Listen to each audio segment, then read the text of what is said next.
Nashville, Tennessee, November 12. Isaiah Wilson, number 79 of the Tennessee Titans, participates in warm-ups prior to a game against the Indianapolis Colts at Nissan Stadium on November 12, 2020 in Nashville, Tennessee.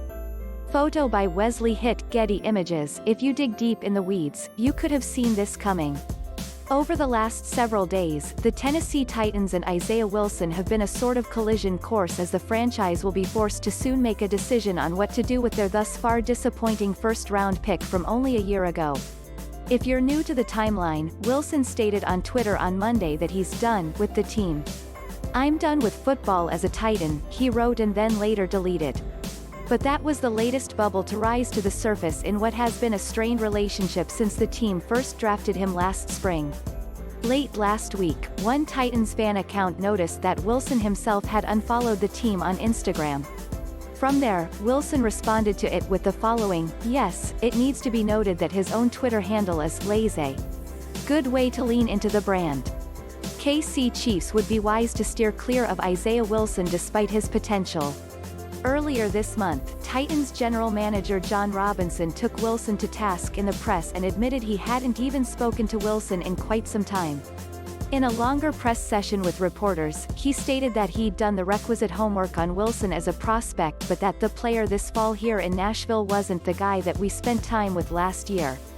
From there, Wilson then unfollowed the team and subsequently tweeted out that he was done with the Titans, although he did delete it later. However, the internet did what it always does and kept receipts. At this point, it seems safe to say that someone will either try to trade for Wilson and give the Titans a way out by at least recouping something from their very recent and very heavy investment, or that the Titans will just admit that something broke after they bought it. Either way, a team like the Kansas City Chiefs are going to be tempted to buy in due to a need. They'll also be repulsed by some of what they find. At this point, that's the two-sided coin that Wilson presents.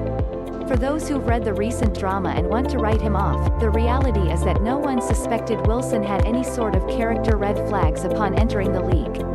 Every scouting report on him had concerns, but they all had to do with the limited body of work he'd put together at Georgia. He was considered a developmental talent, and the Titans reached when they did in the first to be able to secure his services for the long-term health of the offensive front. According to Robinson's remarks to reporters, it's clear that the Titans were blindsided by Wilson's lack of work ethic and effort as he questioned his desire to play professional football.